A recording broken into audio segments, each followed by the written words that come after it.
Welcome back, Trinidad and Tobago. Well, joining us on the telephone at this time, we have Attorney at Law Martin George. He's also a member of the Police Service Commission. Good morning, Mr. George. How are you? Hi, good morning to you, Hema, and good morning, Trinidad and Tobago. And let me wish you a belated happy Valentine. Thank you so much. Same to you.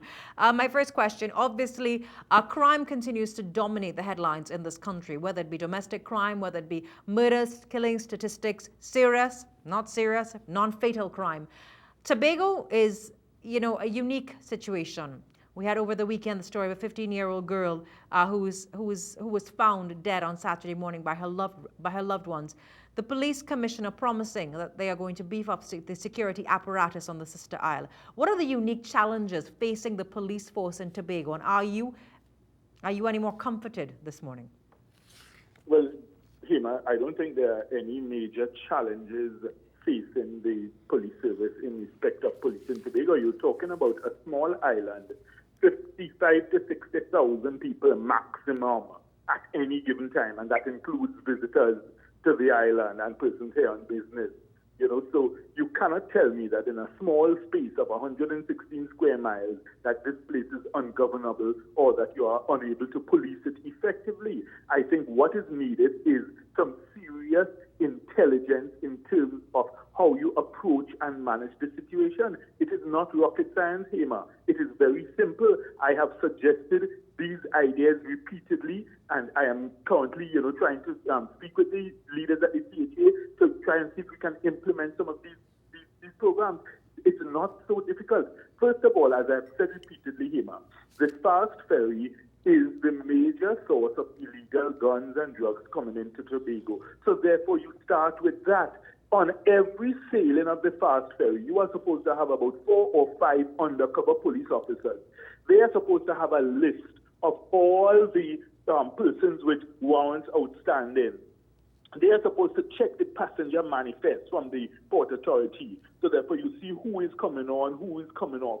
And therefore, you start arresting persons if they have outstanding warrants. You start with that, because lots of persons who think that, look, they want to lie low because of their criminal activities in Trinidad, they think that the easiest place is to just go in Tobago, but they don't lie low. What they do is they eventually start their criminal activities.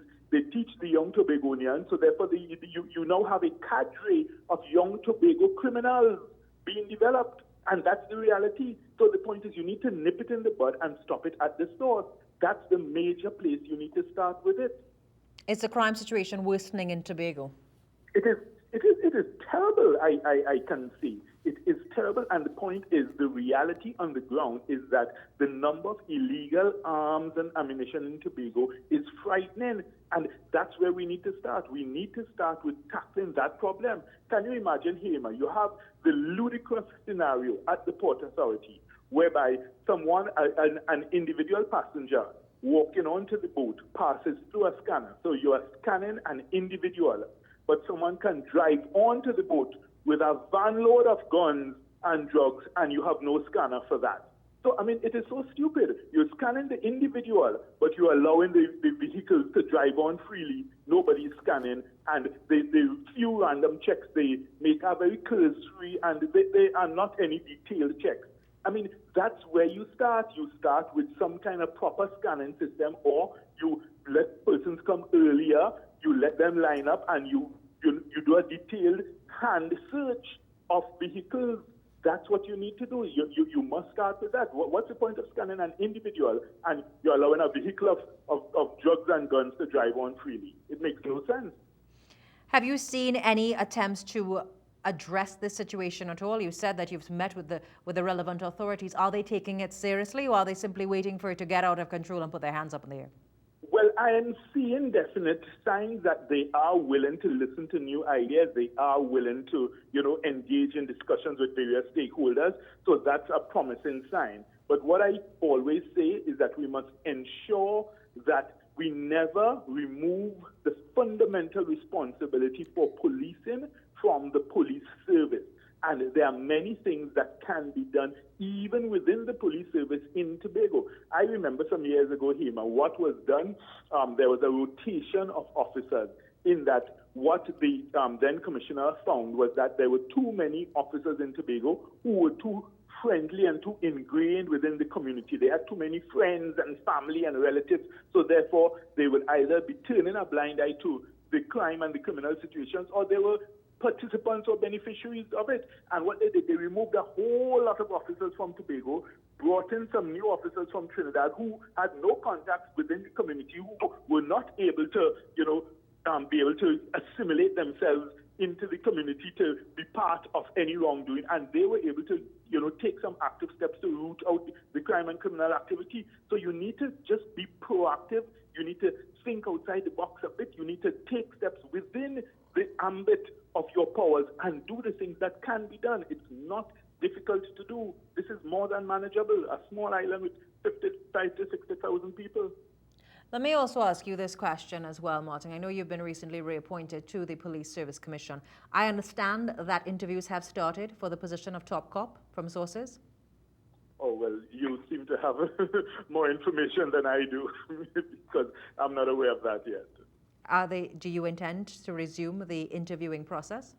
Well, the process has begun, but as to actual interviews, to the best of my knowledge and understanding, we have not gotten to that stage yet. Where have you reached in the process? The process has been that at this point we have selected a firm to be able to conduct the process of screening candidates, and we've sent out letters to that firm. How many? Okay, who is the firm and how many candidates are you looking at? Okay, at this point, I would prefer that an official announcement be made in relation to the firm, so I wouldn't want to divulge it at this stage. But as we wrap this interview, your closing comments, we're talking about crime in Tobago. What do you want to say to the authorities? Because you're right, it is one nation, one nation, and we're looking at the fact that it is two islands, but one nation, but yet Tobago is posing a unique challenge, and I don't understand why, because the landmass is even smaller than Trinidad. And I would like to throw this challenge out, Hema, to the Trinidad and Tobago Police Service.